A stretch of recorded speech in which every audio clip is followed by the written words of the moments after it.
ॐ सहनाववतु सहनौ भुनक्तु सह वीर्यं करवावहै तेजस्विनावधीतमस्तु मा विद्विषावहै। ॐ शांति शांति शांति।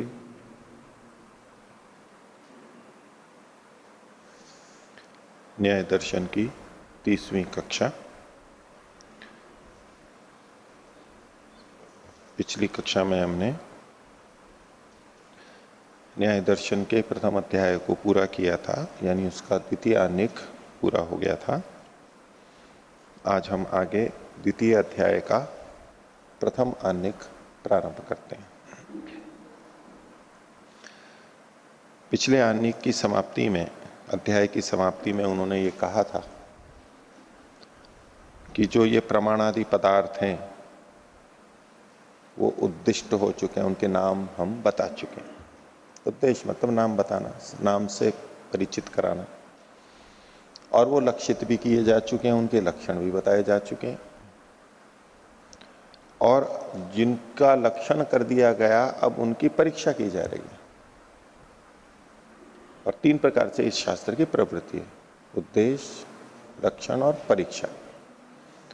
तो अब यहां दूसरे अध्याय से परीक्षा प्रारंभ हो रही है। दूसरा, तीसरा, चौथा, 5वें में फिर जाति और निग्रह स्थान के भेदों का उद्देश्य करके और उनके लक्षण बताए जाएंगे।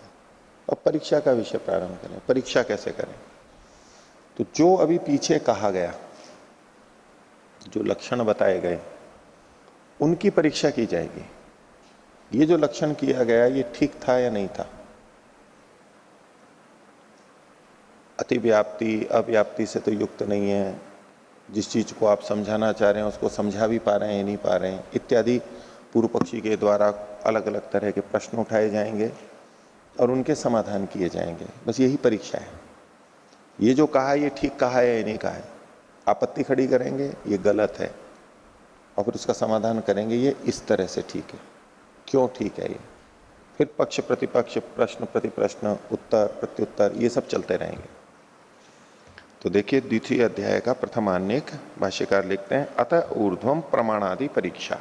अब इसके आगे प्रमाण आदि की, यानी प्रमाण आदि 16 पदार्थों की परीक्षा की जाती है। साच, और वह, सा का मतलब है सा परीक्षा, वह परीक्षा। परीक्षा हम करते हैं तब क्या करते हैं हम, परीक्षा में क्या क्या होता है? तो कहते हैं विमृश्य पक्ष प्रतिपक्षाभ्याम अर्थावधारणम निर्णय। ये पहले अध्याय के प्रथम आनिक का 41वां सूत्र जो का तो दिया हुआ है। ये सूत्र निर्णय की का लक्षण बताता है, निर्णय के बारे में है। लेकिन जब हम परीक्षा करते हैं तो क्या करते हैं? पहले तो विमर्श होता है, कुछ संदेह पैदा होते हैं, फिर पक्ष और प्रतिपक्ष को लेकर के चर्चा चलती है, और उसके बाद में किसी निश्चय पे, निर्णय पे हम पहुंचते हैं। और परीक्षा क्यों की जाती है? क्योंकि कुछ संदेह उत्पन्न हो गया होता है, इसलिए परीक्षा करते हैं, कसौटियों पे कसते हैं। और परीक्षा भी की जाती, परीक्षा कर करके फिर होता क्या है, हम निर्णय पे पहुंचते हैं। उससे जुड़े हुए हैं ना, संशय और निर्णय परीक्षा से जुड़े हुए हैं। संशय होने पे हम परीक्षा करते हैं, और परीक्षा करके निश्चय पे पहुंचते हैं, निर्णय पे पहुंचते हैं। तो इसलिए इन्होंने सूत्र को उद्धृत किया, विमृश्य, विमर्श करके, पक्ष प्रतिपक्षाभ्याम, पक्ष और प्रतिपक्ष की चर्चा करके, संशय करके, विचार करके, जब अर्थ का अवधारण किया जाता है, निश्चय किया जाता है, जिस भी विषय पे चर्चा चलती है उसका निश्चय करते हैं, उसको निर्णय कहते हैं। तो परीक्षा और निर्णय तो बाद में आएगा, पहले क्या होगा? तो बोले इति अग्रे विमर्श एवं परीक्षते। सबसे पहले विमर्श की परीक्षा की जाती है, संशय की परीक्षा की जाती है। पदार्थों के अंदर संशय कहां पर आया था? तीसरे स्थान पर। प्रमाण, प्रमेय, संशय, प्रयोजन। संशय तो परीक्षा के क्रम में क्या आना चाहिए? पहले प्रमाणों की परीक्षा करनी चाहिए, फिर प्रमेयों की परीक्षा करनी चाहिए, फिर संशय की परीक्षा। यथा प्राप्त एक सामान्य क्रम से ये होना चाहिए था, लेकिन उन्होंने कहा चूंकि परीक्षा की जा रही है तो पहले उसमें संशय होता है, तो सबसे पहले संशय का जो लक्षण आपने किया उसकी परीक्षा करते हैं। तो पहला सूत्र है समान अनेक धर्म अध्यवसायात अन्यतर धर्म अध्यवसायात वा न संशय। न से पहले अल्प विराम लगा लीजिए, अध्यवसायात वा न संशय। ये पूर्व पक्षी का सूत्र है। पूर्व पक्षी कहता है कि संशय नहीं हो सकता, न संशय, संशय हो ही नहीं सकता है। आपने जो संशय का लक्षण कहा यदि उसको माने तो संशय हो ही नहीं सकता है। ऐसे कैसे? आप तो कह रहे हो उससे संशय होगा, ये कह रहा है कि नहीं उससे संशय हो ही नहीं सकता है, न संशय। क्यों नहीं हो सकता? तो उसके लिए दो बातें लिखी यहां पर उसने, दो तरह से यहां पर कहा। समान अनेक धर्म अध्यवसायात, समान धर्म का अध्यवसाय होने से और अनेक धर्म का अध्यवसाय होने से। अध्यवसाय का मतलब है निश्चय, अध्यवसाय का मतलब निश्चय। संशय कितनी प्रकार से होता है? 5 प्रकार से। किस किस तरीके से? समान धर्मोपपत्ते है, अनेक धर्मोपपत्ते है, विप्रतिपत्ते है, उपलब्धि अव्यवस्थातः अनुपलब्धि अव्यवस्थातः। ये 5 प्रकार बताए थे। उसमें जो शुरू के 2 हैं, समान धर्म की उपपत्ति से और अनेक धर्मों की उपपत्ति से, ये जो 2 कारण संशय के बताए थे उनको लेकर के खंडन है यहां पर। आगे के जो है उसका आगे सूत्र पूर्व पक्षी और आगे बोलेगा। तो वहां क्या कहा था? समान धर्म की उपपत्ति होने से, उपलब्धि होने से संशय होता है, और अनेक धर्म की उपलब्धि होने से संशय होता है। उपलब्धि का मतलब ज्ञान, उपपत्ति उपलब्धि ज्ञान। और जब उपलब्धि होता है, ज्ञान होता है, तो हमें वहां निश्चय रहता है नहीं कि यहां समान धर्म मिल रहे हैं, इस बात का निश्चय होता है नहीं होता है। और अनेक धर्म मिल रहे हैं यानी विशेष धर्म मिल रहा है, इसका निश्चय होता है नहीं होता है? वहां पर होता है ना, निश्चय होता है ना। तो निश्चय से संशय कैसे हो सकता है? जहां निश्चय है वहां संशय हो सकता है क्या? जहां निश्चय है वहां संशय हो सकता है क्या? ये तो परस्पर विपरीत बातें हैं। विपरीत नहीं है क्या? अब पूर्व पक्षी अपनी दृष्टि से आक्षेप रख रहा है, बोले आपने जो कहा था उससे तो संशय नहीं हो सकता। क्यों नहीं हो सकता? क्योंकि आपने कहा था समान अनेक धर्म अध्यवसायात। समान धर्म का अध्यवसाय, अध्यवसाय मतलब निश्चय होने से, तो जहां निश्चय होता है वहां तो संशय नहीं होता है। तो उल्टी बात बोल रहे हो आप। जहां निश्चय नहीं होगा वहां तो संशय हो सकता है, लेकिन जहां निश्चय है वहां तो संशय नहीं। और निश्चय से कभी भी संशय नहीं होगा। ये बड़ी विचित्र बात बोल दी आपने। अध्यवसाय से निश्चय से संशय हो रहा है, हो ही नहीं सकता कभी। तो समान धर्म अध्यवसायात, और दूसरा अनेक धर्म अध्यवसायात न संशय। अध्यवसाय पे ध्यान देना कि अध्यवसाय से संशय नहीं हो सकता।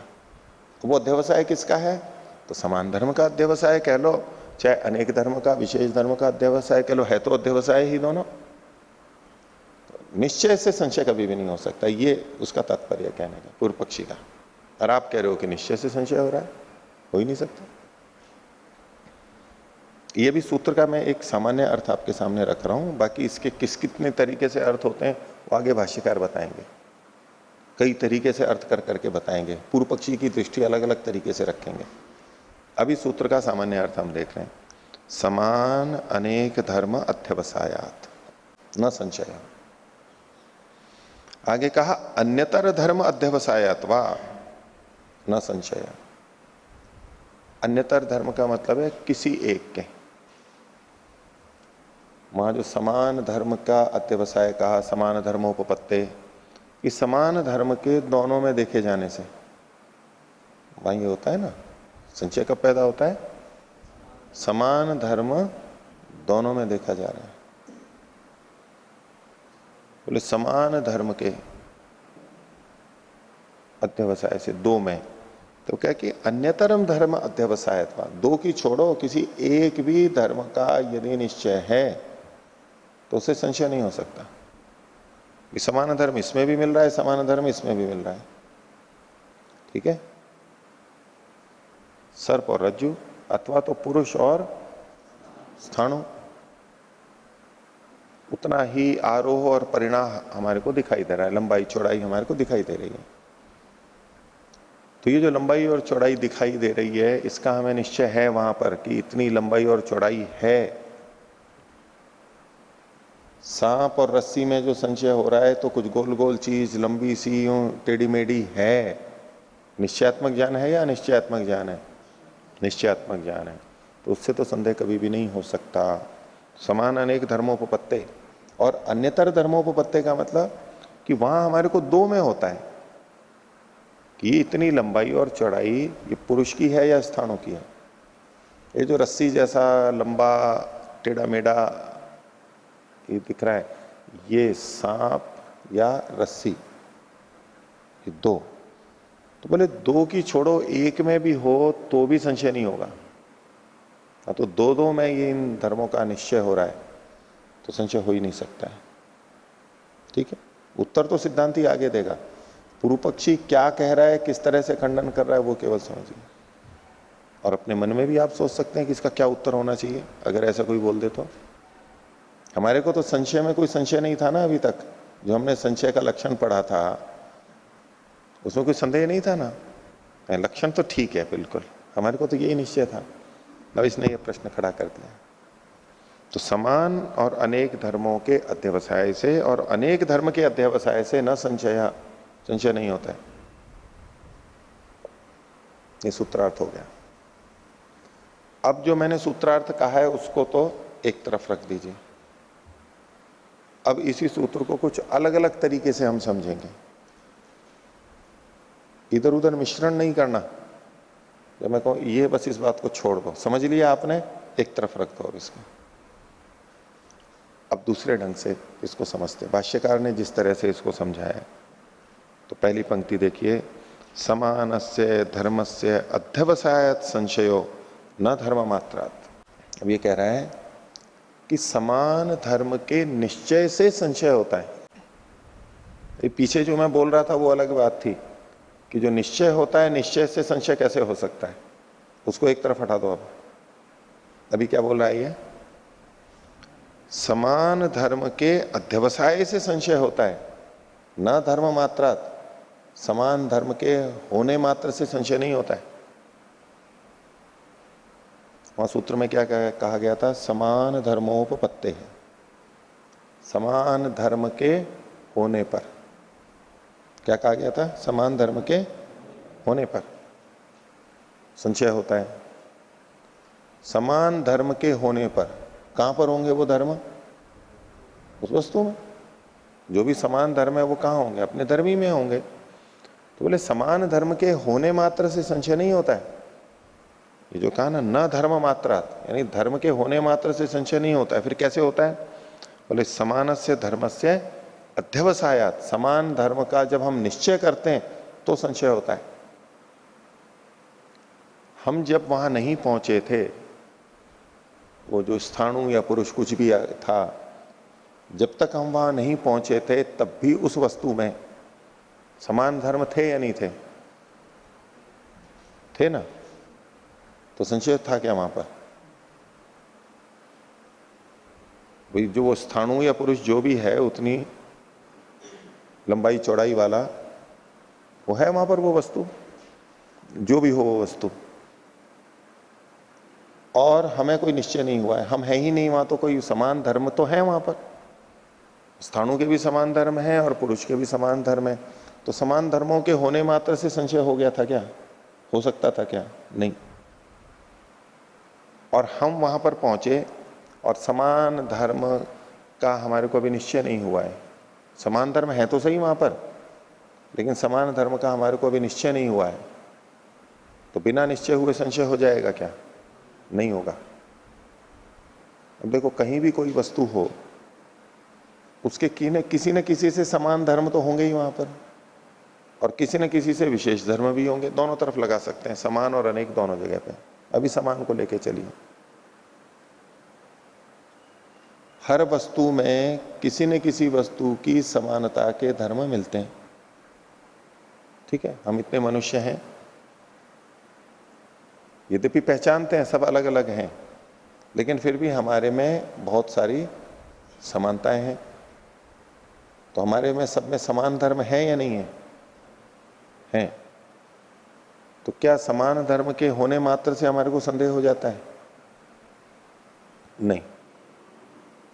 जब हमें यह निश्चय होता है कि इसके धर्म तो इस जैसे हैं, इसके धर्म तो उसके जैसे हैं, ये धर्म इसके भी हैं इसके भी हैं, ये जब हमारे को निश्चय होता है कि ये तो दो में हो सकते हैं, समान धर्मों का जब हमारे को निश्चय होता है कि यहां ये तो उस जैसा भी है और उस जैसा भी है, जब हमारे को निश्चय होता है, अध्यवसाय होता है, तब संशय होता है। तो यहां जो ये पहला अर्थ किया गया, खंडन किया गया, इसमें पूर्व पक्षी ये मान करके बोल रहा है कि सिद्धांती ने निश्चय की बात नहीं कही, अध्यवसाय की बात नहीं कही थी, केवल यूं कहा था समान धर्मों को पत्ते है, समान धर्म की उपलब्धि होने से, समान धर्म के होने से, समान धर्म वहां है उस वस्तु में, इसी से संशय उत्पन्न हो जाता है, ऐसा सिद्धांती कह रहा है। ये मान करके पूर्व पक्षी खंडन कर रहा है कि समान धर्म के होने मात्र से संदेह नहीं होता है, समान धर्म का जब हमें निश्चय होता है उसके बाद में संशय होता है। तो बोले आपने निश्चय की बात वहां पर नहीं कही, इसलिए आपका जो लक्षण है वो अधूरा है, गलत है। स्पष्ट हुआ? देखो, मैंने पहले जो सूत्रार्थ किया था उसमें तो ये था कि जब निश्चय है तो संशय नहीं हो सकता है। अब यहां जो ये कह रहा है पूर्व पक्षी, वो ये नहीं कह रहा है कि निश्चय है तो संशय हो नहीं सकता है, बल्कि यूं कह रहा है कि निश्चय होने पर संशय हो सकता है। ठीक है, तो फिर ये खंडन किस बात का कर रहा है? समान धर्म के होने मात्र से संशय नहीं होता है, समान धर्म के निश्चय से संदेह होता है। तो बोले निश्चय की बात आपने वहां पर नहीं कही, इसलिए आपका वो लक्षण ठीक नहीं है, गलत है, आक्षेप कर रहा है उसमें। ये बात आ गई समझ में? पंक्ति फिर से देख लीजिए। समानस्य धर्मस्य अध्यवसायात संशय, अध्यवसाय से संशय होता है, न धर्म मात्रात, केवल समान धर्म के होने, वहां धर्म मात्र से, धर्म के होने मात्र से संदेह नहीं होता है। ये पहला खंडन किया। देखो, सूत्र में जो बात है कि समान अनेक धर्म अध्यवसायत, इसमें से समान धर्म अध्यवसायत इतना अंश लेकर के ये अर्थ किया जा रहा है। अनेक धर्म अध्यवसायत है, उसको इसी तरह से, और वहां भी ऐसा कैसे ही घटा लेंगे, कहेंगे नहीं, अंत में केवल कह देंगे ऐसा ही कर लेना, और अनेक धर्म अध्यवसायत इसकी को बाद में खोलेंगे। तीन तरह की बातें हुई ना, अन्यतर धर्म अध्यवसायत को बाद में खोलेंगे। तो अभी जो ये चार अर्थ लगातार करेंगे, ये चार अर्थ कहां हम लेकर के चलें? समान धर्म अध्यवसायत, इस पे केंद्रित रहें। समान धर्म के अध्यवसाय से संशय होता है, धर्म मात्र से नहीं होता है। ये एक बात होगी, इस पे एक संख्या लगा लेना। अथवा अब दूसरे ढंग से खंडन कर रहा है, एकदम नई तरीके से। या तो आप यूं समझो कि ये अलग अलग व्यक्ति इसका खंडन कर रहे हैं, व्यक्ति ही अलग अलग हैं। क्योंकि आपके मन में अगर ये संदेह आ रहा हो कि एक व्यक्ति ये भिन्न भिन्न बातें कैसे बोल सकता है, तो इनको अलग अलग व्यक्ति मान लो। पहला पूर्व पक्षी, दूसरा पूर्व पक्षी, तीसरा पूर्व पक्षी, चौथा पूर्व पक्षी, अलग अलग ढंग से सूत्र की व्याख्या है, भाष्यकार अलग अलग ढंग से प्रस्तुत कर रहे हैं इसको। अथवा एक ही व्यक्ति मानते हैं पूर्व पक्षी, तो वो इस तरीके से भी खंडन कर सकता है, इस तरीके से भी कर सकता है। ऐसे चार प्रकार बताएं। तो पहला हो गया। दूसरा देखिए, अथवा, दूसरा तरीका बता रहे हैं। अथवा समानम अनयोर धर्मम उपलभे इति, मैं उपलभे, मैं उपलब्ध कर रहा हूं। उपलब्ध मतलब ज्ञान होना, बुद्धि उपलब्धि ज्ञानम इति अनर्थांतर, उपलभे मैं जान रहा हूं। क्या? अनयोहो समानम धर्मम, इन दोनों के वस्तुओं के समान धर्म को जान रहा हूं। भाई जिस समय हमें संदेह होता है तब यही तो बात होती है कि ये स्थाणु है या पुरुष है, तो मैं स्थाणु के समान धर्म और पुरुष के समान धर्म को उपलब्ध हो रहा हूं, जान रहा हूं, दोनों का मिल रहा है। तो अनयोह मतलब तो धर्मी होंगे दो, और इन दो धर्मियों के समान धर्म को मैं जान रहा हूं, ऐसा ही तो कहा था सिद्धांति ने। स्थाणु के भी धर्म मिल रहे हैं और पुरुष के भी धर्म, समान धर्म जो है वो यहां पर मिल रहे हैं। तो समानम अनयोर धर्मम उपलभे इति, ये जो आपने कहा था, तो ऐसे में धर्म धर्मी ग्रहणे इति, धर्म धर्मी ग्रहणे, यहां पर धर्म और धर्मी दोनों का ग्रहण हो रहा है। धर्म और धर्मी दोनों का ग्रहण हो रहा है, ज्ञान हो रहा है। तो पूर्व पक्षी कहता है कि जब धर्म और धर्मी का ज्ञान हो रहा हो, तो ऐसे में तो संशयाभाव, संशय हो ही नहीं सकता। जब धर्म का भी ग्रहण हो रहा हो और धर्मी का भी ग्रहण हो रहा हो, तो संशय क्या होगा? हमें पता है कि ये लेखनी है, इसके धर्म भी मिल रहे हैं और धर्मी भी पता लग रहा है, कोई संदेह नहीं है। ये धर्म इस धर्मी में होते हैं, ये धर्म इस धर्मी में होते हैं, तो धर्म और धर्मी का जब दोनों का ग्रहण हो रहा है, तो काय का संदेह है? यदि धर्म मिल रहे हो और धर्मी का पता नहीं लग रहा हो, तब तो संशय हो सकता है ये किसके धर्म है, ये संदेह है। लेकिन जब धर्म भी मिल रहा है और धर्मी भी मिल रहा है, तो संशय हो ही नहीं सकता है। तो पूर्व पक्षी इस ढंग से सोच के बोल रहा है कि सिद्धांति ने ये कहा था कि मैं इन दोनों के धर्मों को उपलब्ध कर रहा हूं, स्थानों के भी और पुरुष के भी। तो धर्म और धर्मी दोनों उपलब्ध हो रहे हैं, तो ऐसे में तो संदेह हो ही नहीं सकता है। ये दूसरे तरीके से खंडन। अथवा समानम अनयोर धर्मम उपलब्धे इति धर्मधर्मी ग्रहणे संशया भाव। पूर्व पक्षी का क्या कहना हुआ? धर्म और धर्मी दोनों के का जब ग्रहण होगा, तब संशय हो ही नहीं सकता है। ठीक है, तो दूसरी तरह से खंडन। अथवा तीसरा देखिए, समान धर्म अध्यवसायात अर्थांतर भूते धर्मणि संशयो अनुपपन्ना। बोले आप जो संशय की प्रक्रिया करते हैं, उसमें क्या करते हैं कि समान धर्म का तो निश्चय होता है। जिस समय संदेह होता है कि इतना आरोह और परिणाह इस सामने वाली वस्तु का है, तो उसमें समान धर्म का तो निश्चय होता है। धर्म का तो निश्चय ही होता है ना, धर्म के बारे में तो कोई संदेह नहीं होता ना कि इतना आरोह और परिणाम है, इसमें कोई संदेह थोड़ा है वहां पर। सिद्धांति ने जिस ढंग से संशय को रखा था, उसमें धर्मों का तो निश्चय है। तो कहा समान धर्म अध्यवसायात, और अर्थांतर भूते धर्मिणी, और भिन्न वस्तु जो कि धर्मी है। धर्म और धर्मी में अलग भेद होता है। धर्म और धर्मी में, धर्म धर्मी में रहते हैं, धर्मी में धर्म रहते हैं। गुण गुणी में रहते हैं, गुणी में गुण रहते हैं। तो गुण और गुणी अलग अलग हुए। गुण शब्द का मतलब अलग है और गुणी का मतलब अलग है। धर्म का मतलब अलग है, धर्मी का मतलब अलग है। शब्द अलग अलग है, उनके अर्थ भी अलग अलग है। इसको कहते हैं ये अर्थांतरभूत। अर्थांतर का मतलब है भिन्न वस्तु होना। धर्म अर्थांतर है, भिन्न विषय है। धर्मी अर्थांतर है, धर्मी भिन्न विषय है। अर्थांतर हुए ना। तो इसलिए कह रहे हैं कि समान धर्म का तो अध्यवसाय, या धर्म पे केंद्रित रहना, समान धर्म का तो अध्यवसाय है। और संशय किसमें पैदा हुआ है? धर्मी में संशय है कि ये स्थाणु है या पुरुष है। तो स्थाणु भी धर्मी है और पुरुष भी धर्मी है। तो अर्थांतर भूते धर्मिणी संशय, संशय किसमें हुआ? अर्थांतर में, भिन्न वस्तु में। बोले अनुपपन्न, ये हो ही नहीं सकता। धर्म का तो निश्चय हुआ, यानी किसी चीज का तो निश्चय हुआ, और संशय किसी और चीज में हो रहा है। धर्म का तो निश्चय हुआ और धर्मी में संशय हो रहा है। मैंने इनको देख करके निश्चय किया कि ये राजेश जी हैं, और संशय मेरे को योगेंद्र जी के बारे में हो जाएगा। ये कैसे होगा? मैंने आम का पेड़ देखा और मेरे को निश्चय हुआ कि ये आम का पेड़ है, तो मेरे को चीकू के पेड़ में संशय हो जाएगा? ऐसा होगा क्या? किसी चीज का निश्चय हुआ, पहली बात तो निश्चय है वो संशय नहीं करेगा। अब भिन्न चीज का तो निश्चय किया है, और या तो संशय उसी में करो जिसको जान रहे हो, जिसको हम जान रहे हैं या तो उसी में संशय करो, लेकिन जान तो रहे हैं किसी को और संशय कर रहे हैं किसी और में।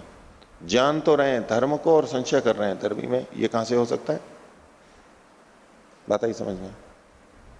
फिर से देखिए पंक्ति, अथवा तीसरा वाला जो अर्थ है, समान धर्म अध्यवसायात, समान धर्म का निश्चय होने पर, धर्मों का निश्चय है और अर्थांतरभूत, धर्म से अर्थांतर, धर्म से अन्य चीज क्या है?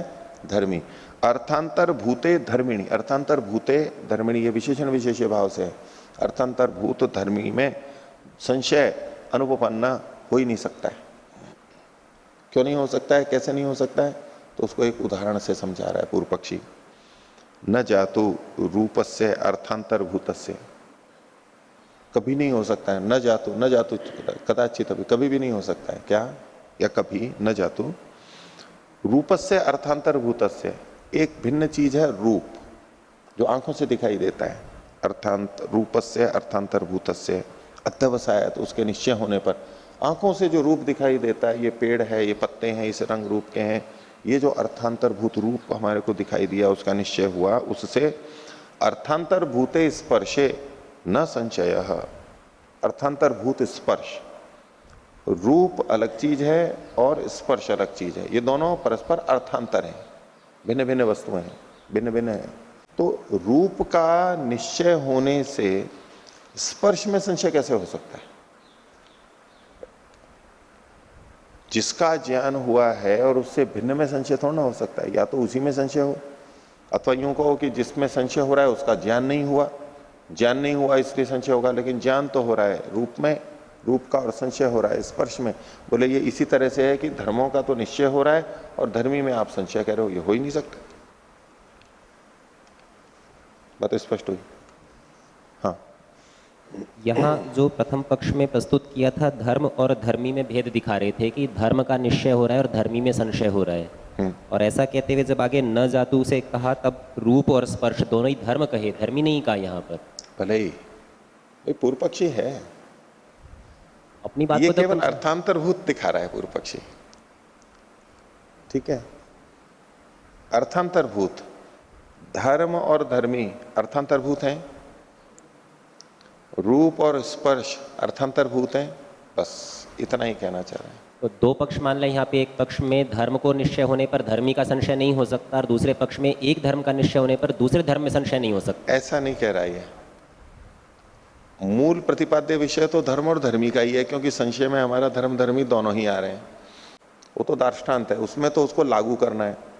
अब उसने उठा दूसरा लिया, आप उसमें दोष देख सकते हो, आप उसका खंडन कर सकते हो, वो ठीक बात है, लेकिन अभी केवल इतना समझो कि पूर्व पक्षी क्या कह रहा है। पूर्व पक्षी क्या कहना चाह रहा है, केवल इसी पर केंद्रित रहना। ठीक है, साथ में आप चला सको तो भले ही चला लेना कि पूर्व पक्षी ये गलत कह रहा है, ऐसा कैसे कह रहा है ये।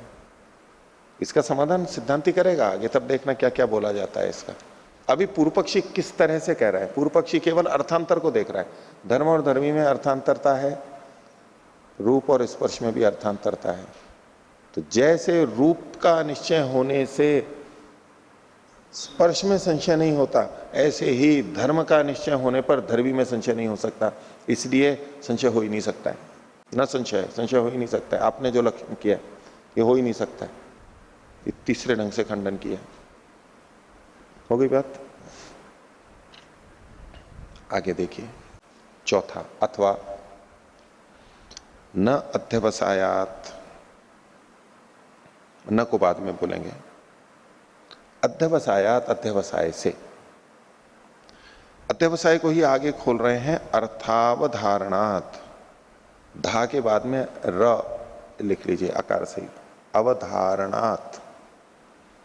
अध्यवसायत का मतलब है अवधारण होने से। अवधारण मतलब निश्चय, इसकी अवधारणा है, इसको ये निश्चय है, इसकी मान्यता है। तो अध्यवसायात उसको खोल दिया अर्थावधारणात्। आगे कहते हैं अनवधारणम ज्ञानम संशय। संशय, संशय क्या होता है? अनवधारण ज्ञान होता है। संशय क्या होता है? अनवधारण, यानी उसमें अध्यवसाय नहीं होता है, निश्चय नहीं हो सकता होता, अनवधारित होता है, निश्चित नहीं होता है, यही तो संशय है। न उपपद्यते, उत्पन्न नहीं होता है। अल्प विराम। क्या कहा? अध्यवसाय से यानी अर्थावधारण से अनवधारण रूप जो संशय है वो नहीं हो सकता है। जो मैं सबसे पहले सूत्रार्थ कर रहा था कि समान अनेक धर्म अध्यवसायात, अध्यवसाय से न संशय, अध्यवसाय से संशय हो ही नहीं सकता है, क्योंकि अध्यवसाय है अवधारण रूप और संशय है वो अनवधारण रूप है। तो अवधारण से अनवधारण नहीं हो सकता है, अवधारण से तो अवधारण ही होगा, अध्यवसाय से अध्यवसाय ही होगा, अध्यवसाय से संशय नहीं हो सकता है। ठीक है, वो जो पहले ढंग से सूत्रार्थ था वो यहां इन्होंने चौथे ढंग से प्रस्तुत किया है। ये 4 तरीके से यहां पर खंडन किया है। न संशय उपपद्यते, क्यों नहीं हो सकता? तो उसके पीछे कारण बता रहे हैं। कार्य कारणयो सारूप्य अभावाद इति, इति कर लेना, अभावादिति। कार्य और कारण के सारूप्य का अभाव होने से, कारण क्या है यहां पर? अध्यवसाय, अवधारण, और कार्य क्या है? संशय, जो कि अनवधारण है। कारण और कार्य में समान रूपता होती है, एक सामान्य नियम है। भाई धागे से वस्त्र बना है तो धागे में जो धर्म होते हैं, जैसा धागा है वैसा ही वस्त्र बनेगा, जैसी मिट्टी है वैसा ही घड़ा बनेगा, पीतल है तो पीतल का घड़ा, समानता रहती है ना उसमें। तो कारण और कार्य में तो समानता होती है, विपरीतता नहीं होती है, विरुद्ध धर्म नहीं होता है। यहां पर संशय का कारण क्या बताया जा रहा है? अध्यवसाय को, निश्चय को। तो निश्चय से अनिश्चय अगर हो रहा है तो इनमें सारूप्यता नहीं है, एकदम विपरीत बात हो गई है। तो अगर निश्चय से संशय उत्पन्न हो रहा है तो वो संशय निश्चय रूपी उस जैसा ही कुछ होना चाहिए, विपरीत नहीं होना चाहिए। कारण और कार्य की स्वरूपता का यहां पर अभाव है, इसलिए निश्चय से संशय नहीं हो सकता है। अब ये जो यहां पर कहा गया है, इस तरह से जो अर्थ किया गया, और सूत्र का मैं सीधे जब सबसे पहले अर्थ कर रहा था तो वहां पर जो सूत्र प्रथम पहले जो कहा गया हमारे पहले अनेक में 23वें सूत्र में, समान अनेक धर्मोपपत्ते है, वहां उपपत्ति का मतलब उपलब्धि, निश्चय होना ही लेकर के जब अर्थ करेंगे तो ये खंडन बनेगा कि निश्चय से तो संशय हो ही नहीं सकता है। उपपत्ति का मतलब निश्चय, निश्चय से तो संशय हो ही नहीं सकता है, उपपत्ति का ये अर्थ लेंगे। और जो यहां पर पहला अर्थ किया गया था, समान से धर्म से अध्यवसायात संशयो न धर्म मात्रात, अब इसका इस समय खंडन करते समय पूर्व पक्षी क्या देख रहा है? समान धर्मोपपत्ति में उपपत्ति का मतलब अध्यवसाय नहीं ले रहा है, वो समान धर्म का उस वस्तु में होना, बस इतना ही ले रहा है। अगर वो वहां अध्यवसाय अर्थ ले ले तो ये कहने की बात ही नहीं बनती है कि अध्यवसाय से संदेह होता है।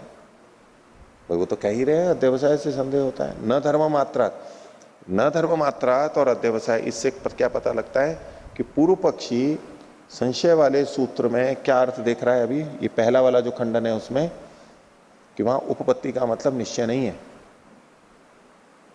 वहां उपपत्ति का मतलब स्थिति, होना, विद्यमानता, केवल इतना ही कहा जा रहा है।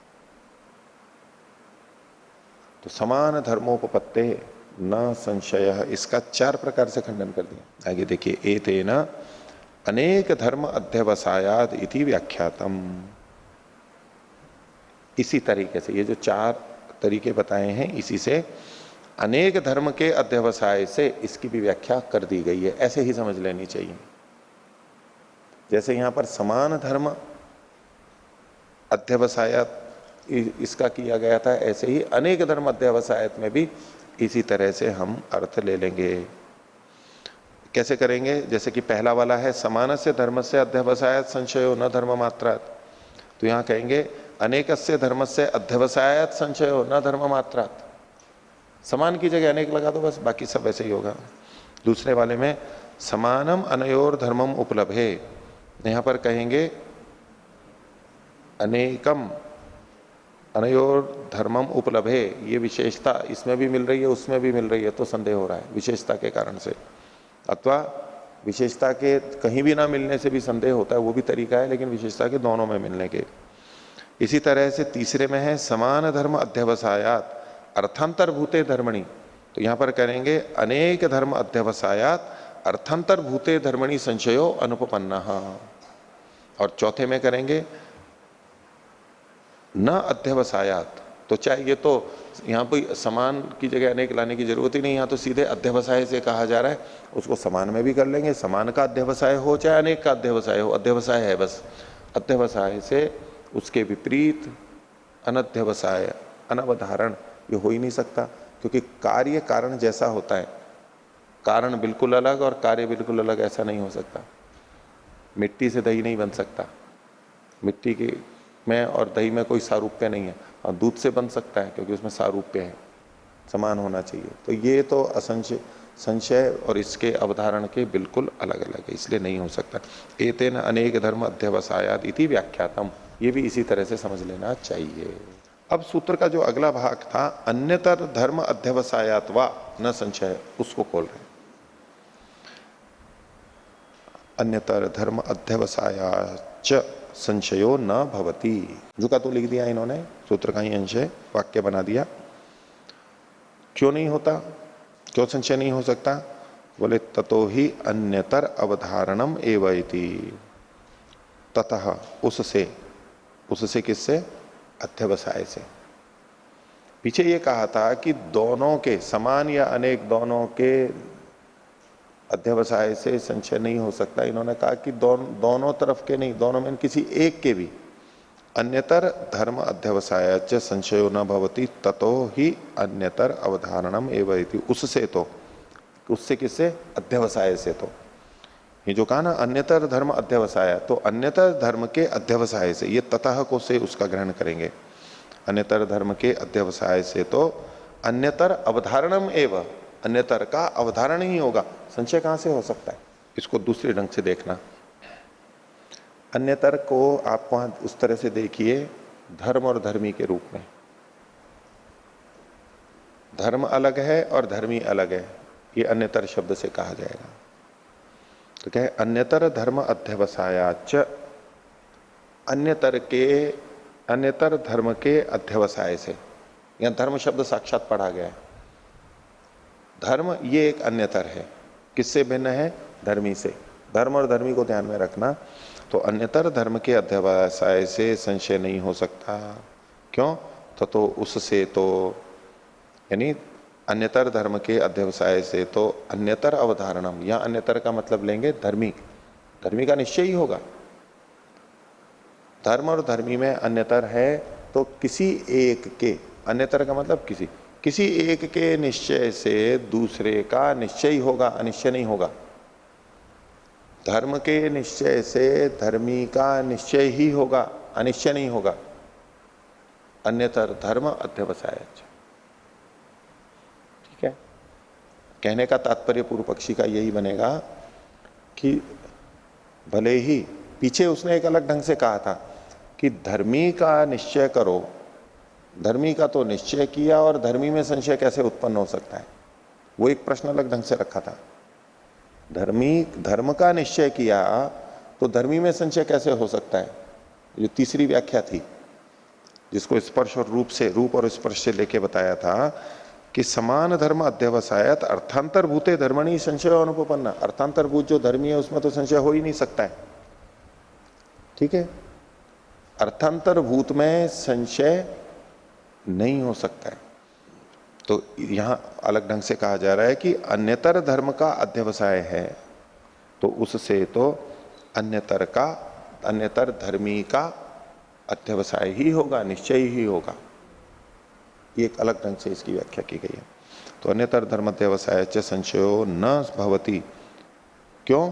ततो ही अन्यतर अवधारणम एवं इति, उससे तो अन्य का धर्मी का निश्चय ही होगा, संशय नहीं हो सकता। हाँ, यहाँ पर अन्यतर धर्म अध्यवसाय से क्या ले रहे समझ में नहीं आ रहा, क्योंकि वहाँ लक्षण जो था संशय का, वहाँ तो ऐसा कुछ आया नहीं था, तो ये क्या कहना चाह रहे समझ में नहीं आ रहा।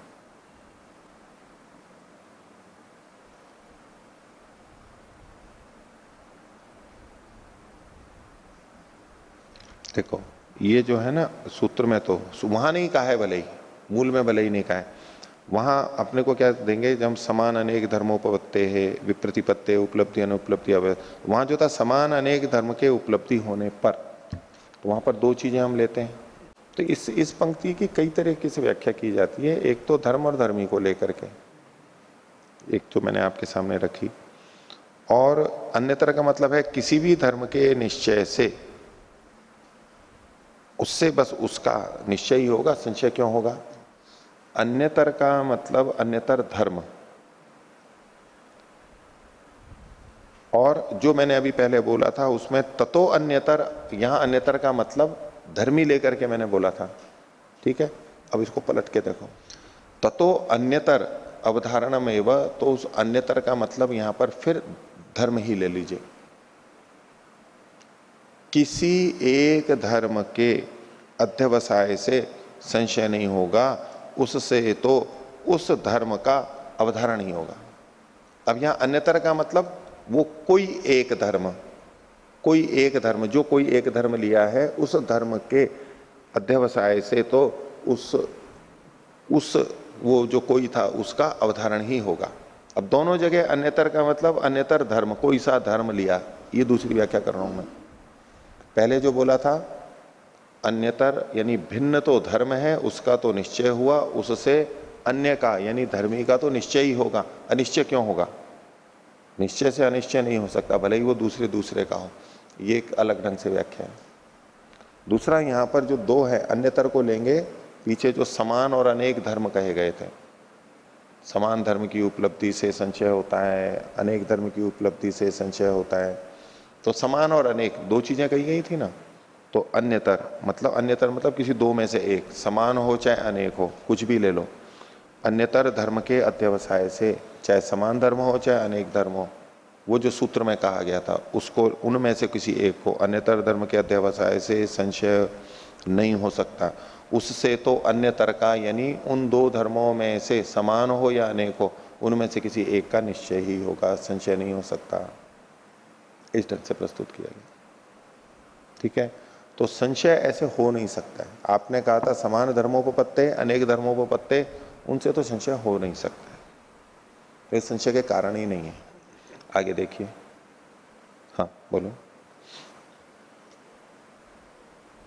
सर जी, इसमें जो अन्यतर धर्म को हम अभी देख रहे हैं समानाधिकरण में, अन्यतर और धर्म, क्या इस प्रकार भी व्याख्या कर सकते हैं कि अन्यतर का धर्म का अध्यवसाय होने से, अन्यतर के जी धर्म का अध्यवसाय, स्थाणु या पुरुष दोनों के धर्म के किसी में से एक के अध्यवसाय होने से संशय नहीं होता, ततो अन्यतर अवधारणा, उससे से दोनों में मतलब उससे तो अध्यवसाय से ले सकते हैं, उसमें भी कोई बात नहीं है कि किसी एक वस्तु के धर्म के अध्यवसाय से संशय नहीं होता है।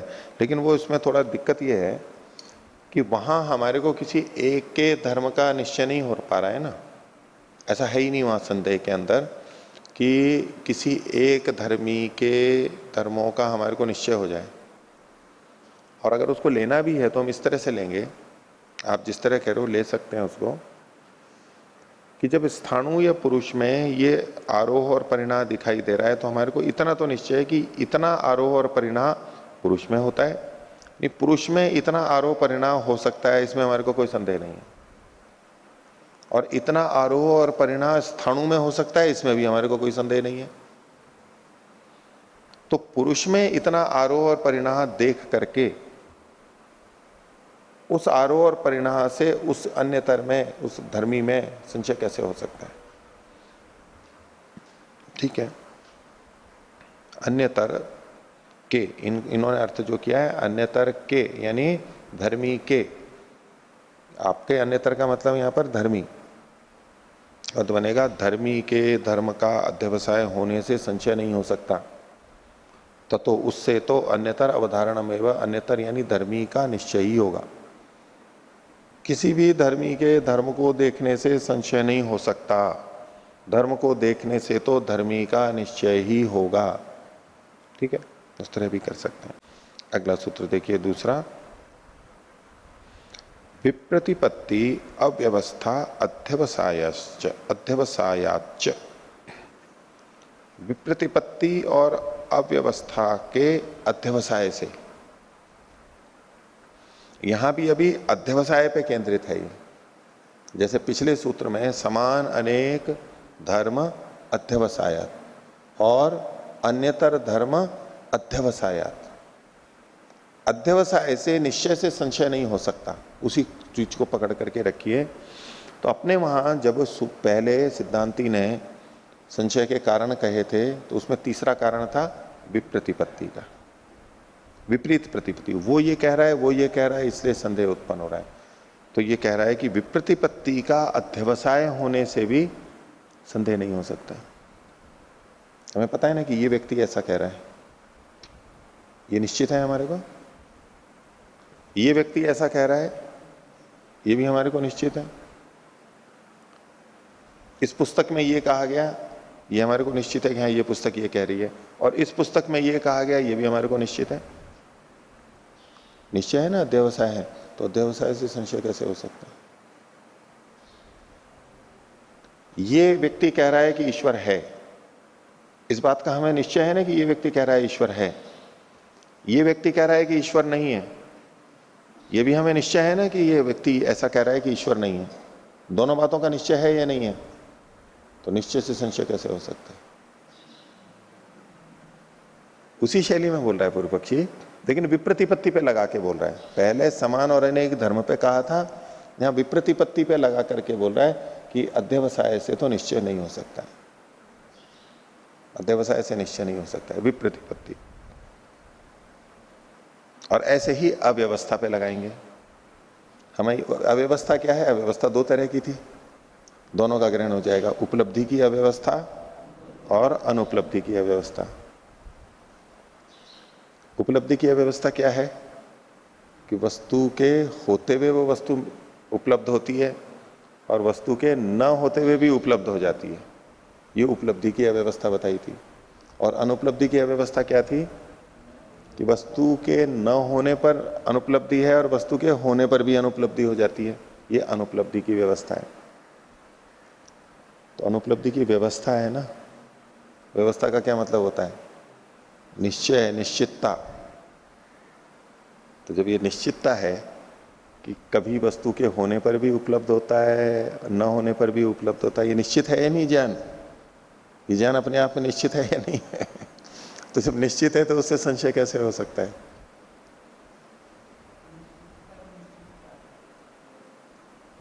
तो निश्चितता हुई ना। ये कह रहे हैं अनिश्चितता की निश्चितता है, ऐसा ही आएगा आगे। अनिश्चितता की निश्चितता है या नहीं है? उपलब्धि की अव्यवस्था और अनुपलब्धि की अव्यवस्था, इसके बारे में निश्चितता है या नहीं है? अनिश्चितता है तो निश्चितता से तो संशय, अनिश्चितता हो ही नहीं सकती है। इस तरह से खंडन कर रहे हैं। ठीक है, तो प्रतिपत्ति, विप्रतिपत्ति अव्यवस्था अध्यवसायाच। भाष्य देखिए, न विप्रतिपत्ति मात्रात अव्यवस्था मात्रात वा संशय। दूसरे ढंग से इस सूत्र को दूसरे ढंग से अर्थ देखिए। एक तो यह अर्थ अभी किया कि अध्यवसाय से संशय नहीं हो सकता है। दूसरे तरीके से अर्थ क्या बनेगा इसका? कि विप्रतिपत्ति मात्र से संशय नहीं होता है, विप्रतिपत्ति के अध्यवसाय से संशय होता है। अव्यवस्था मात्र से संशय नहीं होता है, अव्यवस्था के अध्यवसाय से संशय होता है। दूसरे तरीके से अर्थ पीछे भी हमने ऐसे ही किया था। एक तो है कि अध्यवसाय से संशय हो ही नहीं सकता, ये अर्थ तब बनेगा जब सिद्धांती ये कह रहा हो कि अध्यवसाय से संशय हो रहा है, तब तो वो खंडन यूं कर देगा कि अध्यवसाय से संशय हो ही नहीं सकता। और जब ये कहता है पूर्व पक्षी कि अध्यवसाय से संशय होता है, उपलब्धि उपस्थिति मात्र से नहीं होता है, तब वो ये कह रहा होता है, ये मान के बोल रहा होता है कि सिद्धांती अध्यवसाय को नहीं मान रहा है, इसलिए कह रहा है कि नहीं अध्यवसाय से होगा, होने मात्र से थोड़ा ना संदेह होता है। जब हमारे को निश्चय हो जाता है कि यहाँ है तब संशय होता है। हैं देखो परस्पर विपरीत बातें, लेकिन दोनों ही तरह से खंडन किया जा सकता है पूर्व पक्षी ही दोनों तरह से खंडन करने वाला, लेकिन दोनों जगह वो अलग तरीके से कैसे कर रहा है। एक जगह तो वो निश्चय को, अध्यवसाय को संशय का कारण मान रहा है कि अध्यवसाय होगा तो संशय होगा, और दूसरी तरफ वो दूसरे ढंग से जब खंडन कर रहा है तब कह रहा है कि जब अध्यवसाय होगा तो संशय हो ही नहीं सकता। ये उसके अपने से भी विपरीत पड़ता है, लेकिन वो अलग अलग ढंग से खंडन कर रहा है। बस आप कुछ भी कहो उसको खंडन करना है। आप कहो कि मैं तो अध्यवसाय से ही तो संशय मान रहा हूं, तो कहेगा कि अध्यवसाय से तो संशय हो ही नहीं सकता। अगर यूं कहो कि उपलब्ध वहां होने मात्र से संशय हो रहा है, बोले होने मात्र से संशय थोड़ा ना होता है, अध्यवसाय से संशय होता है, उसको तो खंडन करना है किसी भी तरीके से। इसलिए इन सूत्रों की व्याख्या दोनों तरीकों से की जाती है। भाष्य देखिए, न विप्रतिपत्ति मात्रात अध्यवसाय मात्राद वा संशय। तो मात्र विप्रतिपत्ति से और मात्र अव्यवस्था से संशय नहीं होता।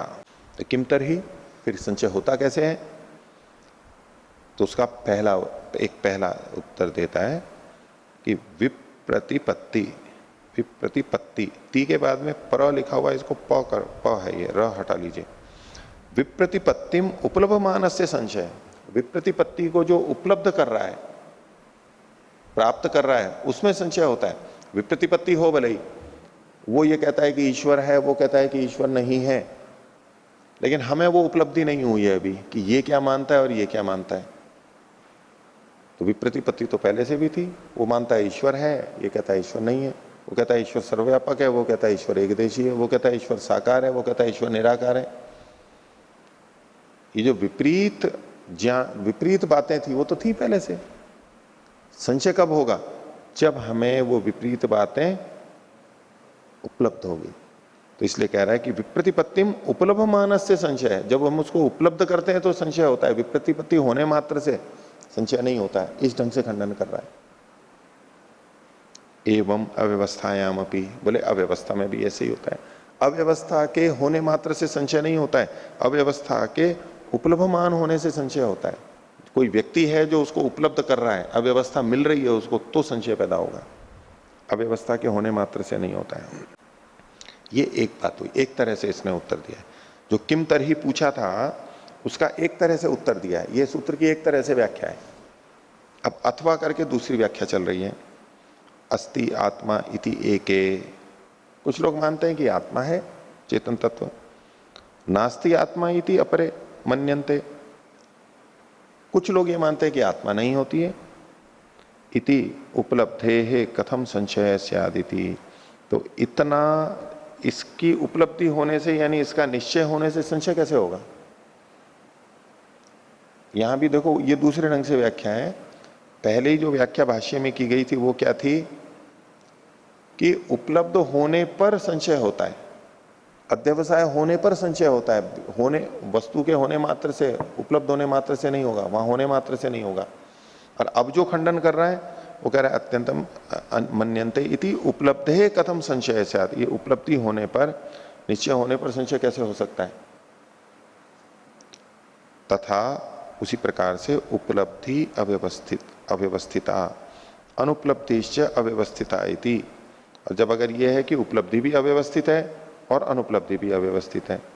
अभी जो दूसरा अर्थ शुरू किया था ना अथवा का करके, उसमें शुरू में तो विप्रतिपत्ति के बारे में कहा और अब अव्यवस्था के बारे में कह रहे हैं। और अव्यवस्था दोनों तरह की होती है तो दोनों को बोल रहे हैं।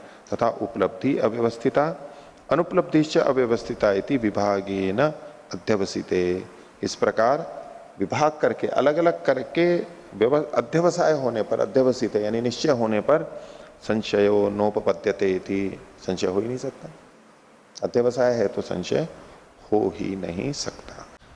और आगे खंडन कर रहा है। ये सब पूर्व पक्षी के सूत्र चल रहे हैं। अभी तीसरा सूत्र भी पूर्व पक्षी का है। कहता है विप्रतिपत्तौ च संप्रतिपत्ते है, विप्रतिपत्ति में संप्रतिपत्ति के समझ लेने से। बोले आप जिसको विप्रतिपत्ति कह रहे हो वो विप्रतिपत्ति है ही नहीं, वो तो संप्रतिपत्ति है। पीछे दूसरे सूत्र में विप्रतिपत्ति और अव्यवस्था, इन दो को लेकर के और इनकी इनके अध्यवसाय को लेकर के खंडन किया पूर्व पक्षी ने। अब जो तीसरा और चौथा सूत्र है उसमें पहले तीसरे में विप्रतिपत्ति को लेकर के और फिर अव्यवस्था को लेकर के अलग तरीके से खंडन किया जा रहा है, नए तरीके से खंडन किया जा रहा है। तो पूर्व पक्षी ये कह रहा है कि विप्रतिपत्तौ च संप्रतिपत्ते, विप्रतिपत्ति में तो संप्रतिपत्ति होने से, वो विप्रतिपत्ति है ही नहीं, वो तो संप्रतिपत्ति है। जिसको आप विप्रतिपत्ति कह रहे हो वो तो संप्रतिपत्ति है, ठीक प्रकार से ज्ञान है। कैसे, उसको खोल रहे हैं भाष्य में, याम च विप्रतिपत्तिम भवान संशय हेतुम मन्यते। पूर्व पक्षी सिद्धांति को कह रहा है, हे सिद्धांति, जिस विप्रतिपत्ति को आप संशय का कारण मानते हो, सा संप्रतिपत्ति ही अल्प विराम, वो तो संप्रतिपत्ति है, विप्रतिपत्ति है ही नहीं। वो कैसे संप्रतिपत्ति है उसको आगे बताएंगे। भाई चलो विप्रतिपत्ति है तो भले ही संशय हो जाए, अभ्युपगम से बोल रहा है पूर्व पक्षी। पहले खंडन कर चुका है कि विप्रतिपत्ति से संशय नहीं होता, लेकिन अब जो कह रहा है कि अगर विप्रतिपत्ति होती तो भले ही संशय हो जाता, हो सकता, अभ्युपगम से मान रहा है। लेकिन जिसको आप विप्रतिपत्ति कह रहे हो वो विप्रतिपत्ति है ही नहीं, वो तो संप्रतिपत्ति है, इसलिए संशय नहीं हो सकता है। ये अभ्युपगम से स्वीकार करके खंडन कर रहा है। तो कहा कि मन्यते सा संप्रतिपत्ति रीति, वो तो संप्रतिपत्ति है। कैसे, सा ही द्वयोः प्रत्यनीक धर्म विषया। सा मतलब सा संप्रतिपत्ति है, तो संप्रतिपत्ति। बात यह है कि वो द्वयोः, दो में, प्रत्यनीक धर्म विषया, परस्पर विपरीत धर्म वाली है, धर्म विषय वाली है। कैसे कि भाई ये व्यक्ति मानता है कि ईश्वर साकार है, तो उसको निश्चय है या नहीं है अपने बारे में। उसकी जो मान्यता है कि ईश्वर साकार है, ईश्वर सर्वव्यापक है, इसका उसको सम्यक प्रकार से ज्ञान है, निश्चय है, मतलब वो मानता है ऐसा ही। और दूसरा कि ईश्वर निराकार है या तो एकदेशी है, जैसे कुछ भी हो, इधर साकार है तो उधर निराकार है, इधर सर्वव्यापक है तो उधर एकदेशी, ऐसे विपरीत धर्म। तो यूं कह रहे हैं कि साहि द्वयोः प्रत्यनीक धर्म विषया, परस्पर विपरीत धर्म के विषय वाली है, लेकिन वो निश्चय है, उसको भी अपना निश्चय है, इसको भी अपना निश्चय है। तत्र यदि विप्रतिपत्ते है संशय, अगर आप इसी को कह रहे हो कि ये विप्रतिपत्ति से संशय है, इसमें ही संशय होता है अभ्युपगम से, यदि ऐसा है तो संप्रतिपत्ते रेव संशयति, तो ये तो संप्रतिपत्ति से संशय उत्पन्न हो रहा है। उसका भी अपना निश्चय है, इसका भी अपना निश्चय है, तो आपको जो संशय हो रहा है वो निश्चयों के कारण से संशय हो रहा है, ये मानना पड़ेगा आपको। उसको कोई विप्रतिपत्ति नहीं है अपने आप में, इस मान्यता वाले को, और इसको भी अपनी कोई विपरीत प्रतिपत्ति नहीं है।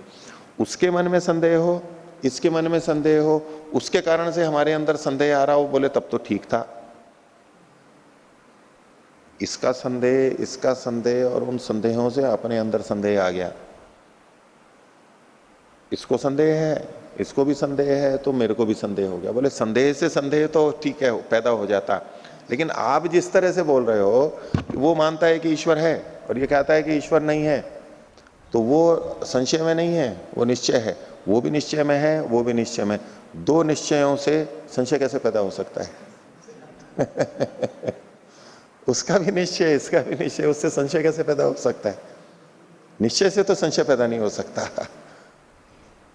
इस ढंग से प्रस्तुत कर रहा है। बोले फिर तो अगर आप इसी को ही विप्रति मानते हो, इससे संशय, तो ये तो संप्रतिपत्ति से संशय हो रहा है। आपका सूत्र गलत है, विप्रतिपत्ति से संशय नहीं होता है, संप्रतिपत्ति से होता है। तो विप्रतिपत्तौ च संप्रतिपत्ते है, आपने विप्रतिपत्ति में संप्रतिपत्ति, जो संप्रतिपत्ति है उसको विप्रतिपत्ति मान लिया है।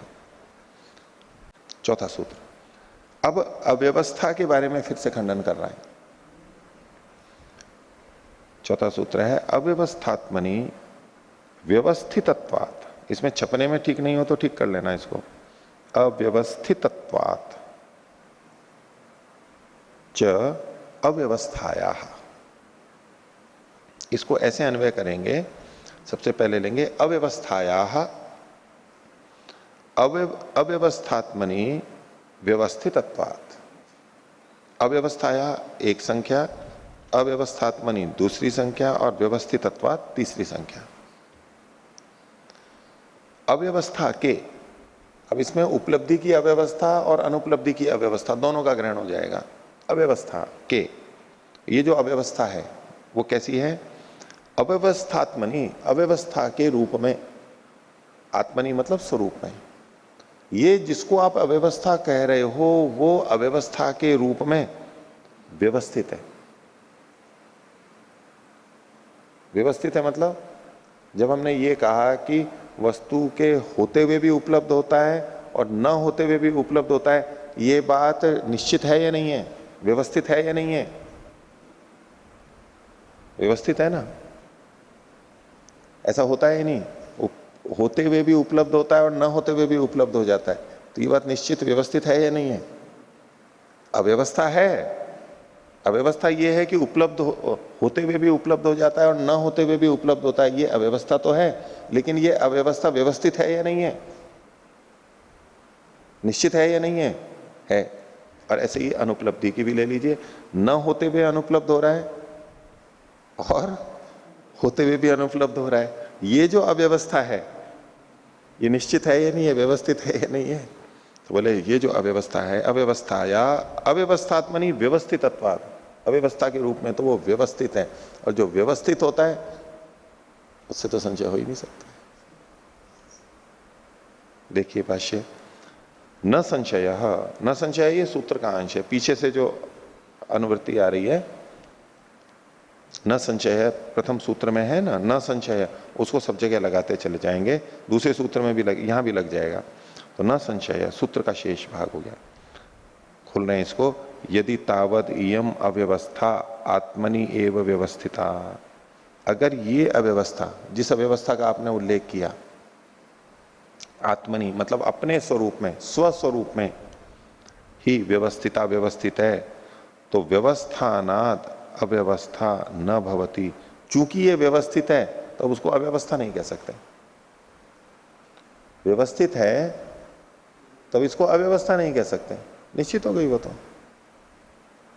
पक्की अव्यवस्था मिलेगी जब हम कहीं कहें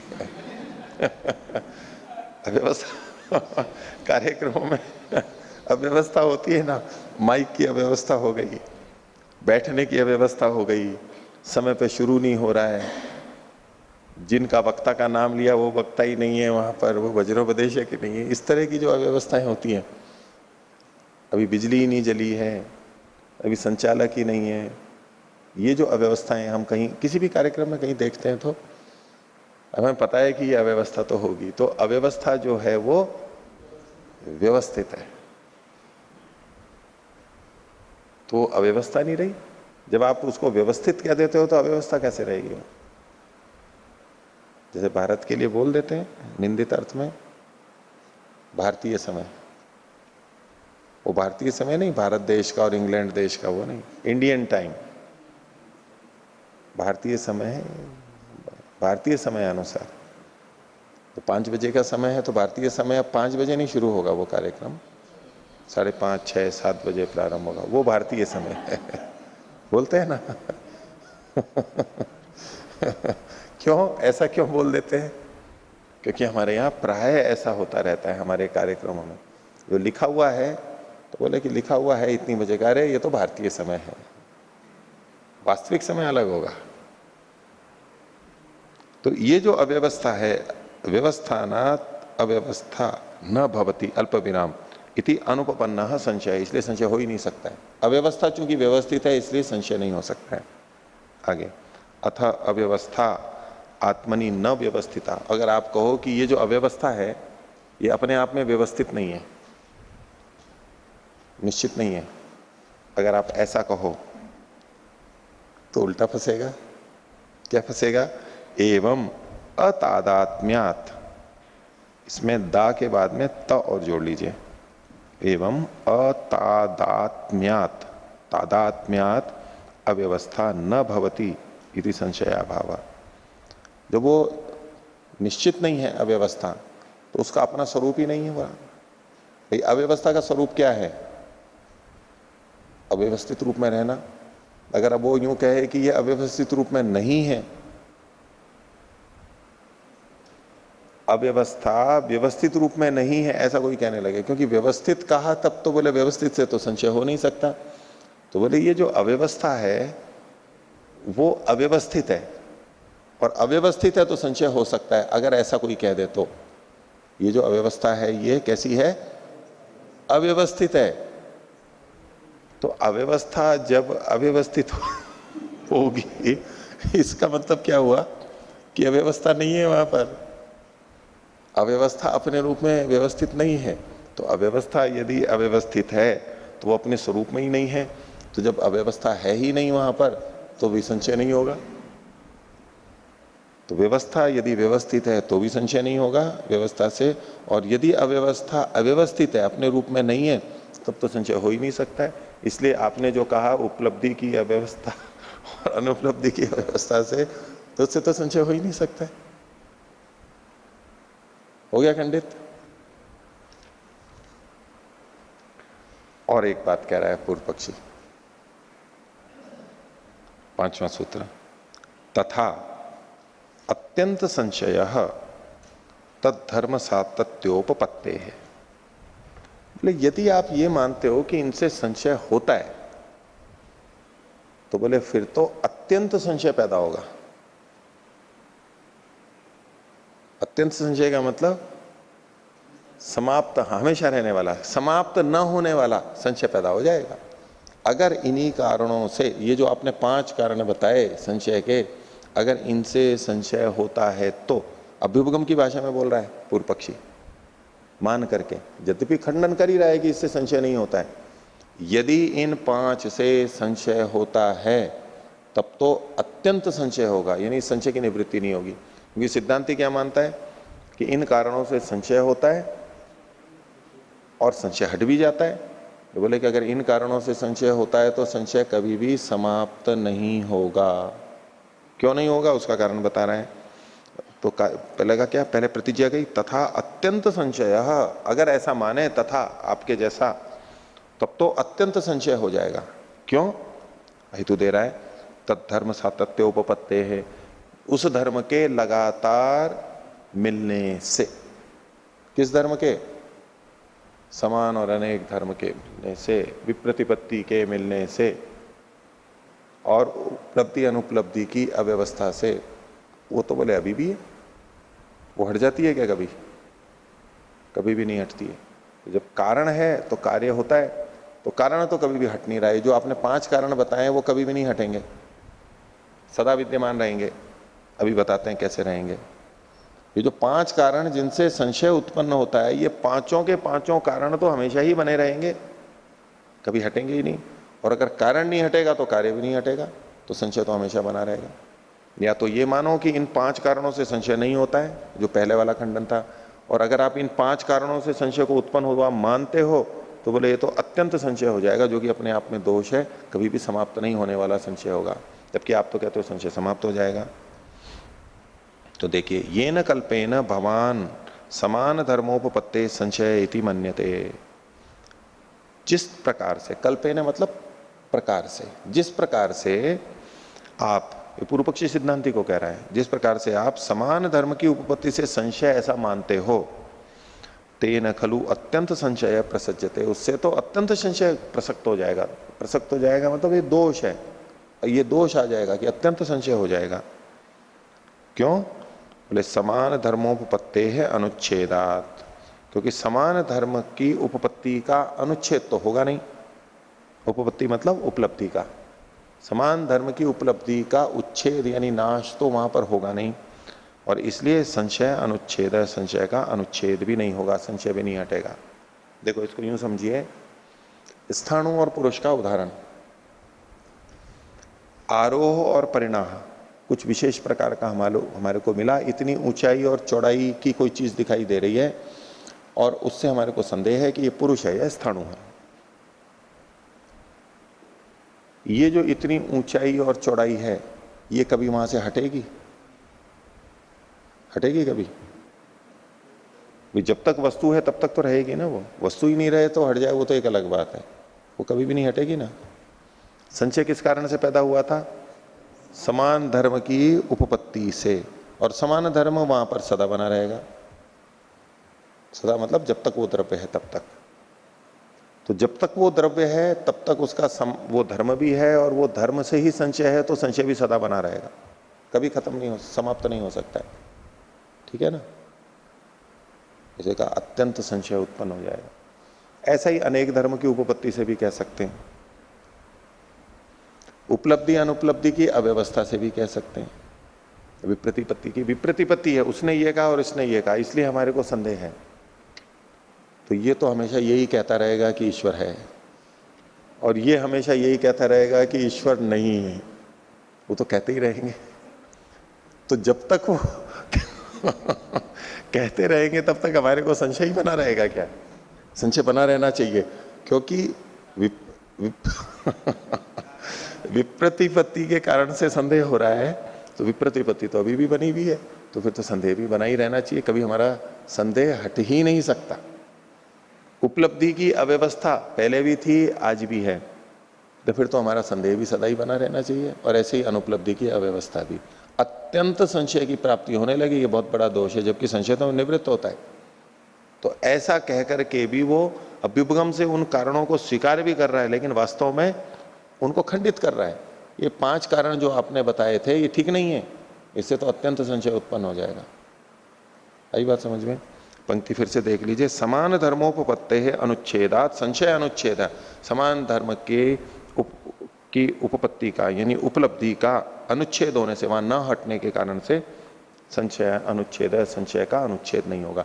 अब देखिए यहां पर अत्यंत शब्द जो आया है वो किस अर्थ में है? अत्यंत का मतलब अत्यंत है क्या? बिल्कुल कभी भी, अनंत काल तक नहीं ना, जब तक वो द्रव्य है तब तक। अत्यंत शब्द मुक्ति के प्रसंग में भी जब अत्यंत शब्द आता है ना, तो महर्षि ने तो यही लिखा, अत्यंत का मतलब वो अत्यंत नहीं है जैसा आप लोग समझ रहे हो। यहां भी देखो अत्यंत शब्द प्रयोग किया गया है कि हमेशा हमेशा के लिए, हमेशा हमेशा के लिए संभव ही नहीं है, वो धर्म और वो वस्तु ही हमेशा के लिए नहीं है। इसको कहते हैं यावत द्रव्य भावी, जब तक वो द्रव्य है तब तक का ही अर्थ ग्रहण किया जाएगा। पीछे भी इसी तरह से आया था। नित्यता का जो था ना, घट का उदाहरण दिया था, वो सब जो था नित्यता का, वहां भी मतलब वो द्रव्य है तब तक के लिए ये बात, हमेशा की नित्यता नहीं कही जा रही है वहां पर, वक्ता का वो अभिप्राय नहीं है। तो समान धर्मोपपत्ते अनुच्छेदात संशय अनुच्छेदा। आगे न ही अयम अतत धर्मा धर्मी विमृश्यमाणो गृह्यते। क्यों ऐसा नहीं है, उसके लिए हेतु बता रहे हैं। देखो यहां आप पूरी प्रक्रिया में देखेंगे, एक प्रतिज्ञा को, अपने विषय को रखता है, फिर साथ में हेतु प्रस्तुत करता है। जैसे कि सूत्र भी है तथा अत्यंत संशय, ये जो तथा अत्यंत संशय है ये इसकी प्रतिज्ञा है, और तद्धर्म सातत्योपपत्ते है ये उसका हेतु है। भाष्य में भी देखना आप, बार बार इसी तरह से आएगा, प्रतिज्ञा रखेंगे हेतु रखेंगे, आवश्यकता है तो उदाहरण दे देंगे, नहीं तो प्रतिज्ञा और हेतु, प्रतिज्ञा और हेतु देते रहेंगे। पंचावयव की 2 चीजें प्रस्तुत की जाती रहती है। ऐसा ही अन्य दर्शनों में भी करते हैं, यहां मान करके चलते हैं कि ये समझ में आया हुआ है। तो इस पंक्ति को देखिए, न ही अयम अतत धर्माधर्मी विपृश्यमाणो गृह्यते, इसमें अन्वय कर लीजिए। अयम, न ही अयम, अयम है, इसको 1 संख्या दे दीजिए, अयम। उसके बाद में है धर्मी, पंक्ति के प्रारंभ में इसको 2 संख्या दी गई। विमृश्यमाणो, इसको 3 संख्या दे दीजिए।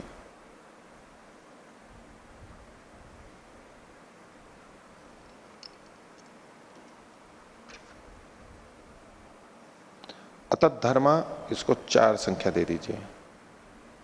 न, इसको 5 संख्या दे दीजिए, और गृह्यते को 6 दे दीजिए।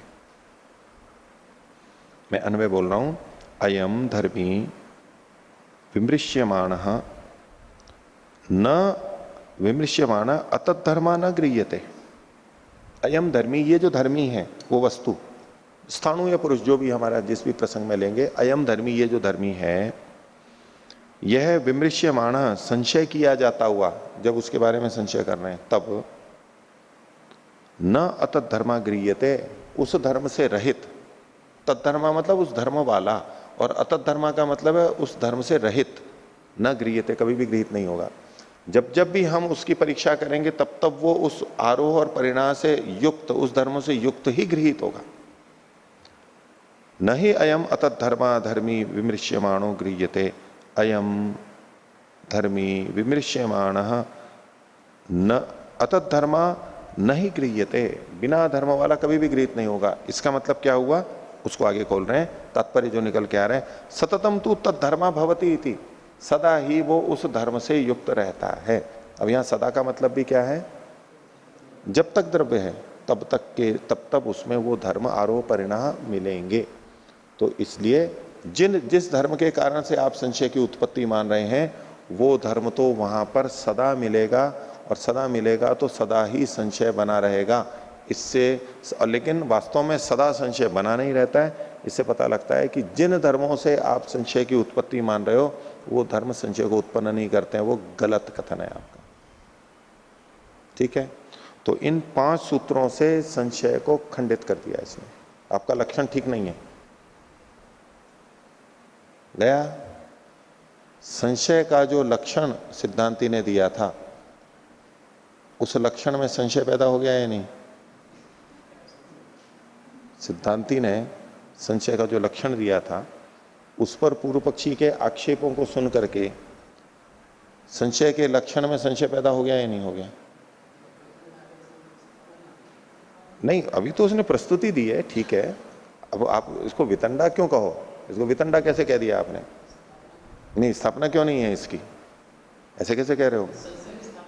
नहीं नहीं नहीं नहीं नहीं, संशय की स्थापना नहीं की है उसने। ये कहा है कि मैं आप, ये संशय का लक्षण ठीक नहीं है आपका, ये उसकी स्थापना है।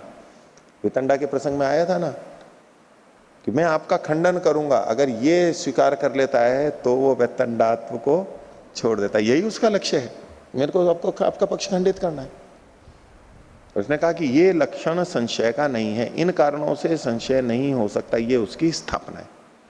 और स्थापना है तो इसको हम वितंडा नहीं कहेंगे।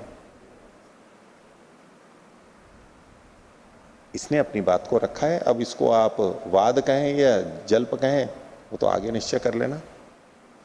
लेकिन इसने कुछ प्रयोग किया, आप कह सकते हो कि इसने हित्वाभासों का प्रयोग किया, छल का प्रयोग किया, ठीक है। देखो, समान अनेक धर्मोपपत्ते, उपपत्ति शब्द जो था ना वहां सूत्र में, इसका कुछ जगह तो वो स्थिति अर्थ ले रहा है, और स्थिति अर्थ लेकर के खंडन कर रहा है कि नहीं, बिना अध्यवसाय के होगा नहीं, स्थिति मात्र से संशय नहीं हो सकता, अध्यवसाय चाहिए।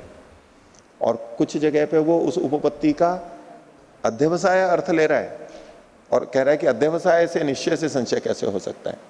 तो एक ही शब्द के 2 अलग अलग जगह अलग अलग अर्थ है। वक्ता ने क्या अर्थ कहा है उसको छोड़ करके खंडन कर रहा है, और वक्ता ने जो कहा है वो अर्थ लेते हुए भी खंडन कर रहा है वो, ठीक है। जैसे कि वक्ता ने कोई बात नहीं कही, अधूरी बात कही, अधूरी बात कही इसलिए आपकी बात गलत है। अब इसकी तो सारी विवेचना चलेगी।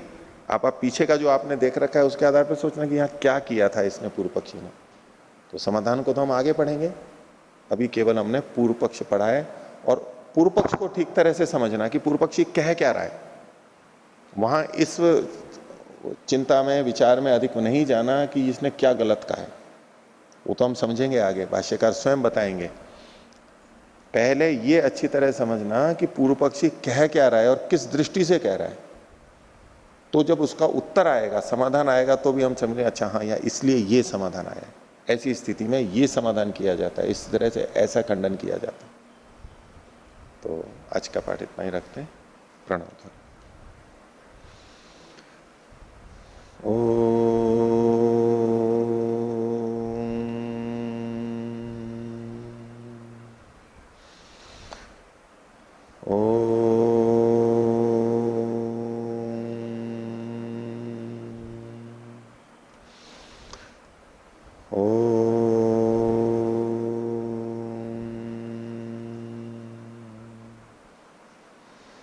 सभी को सादर अभिवादन। ओम।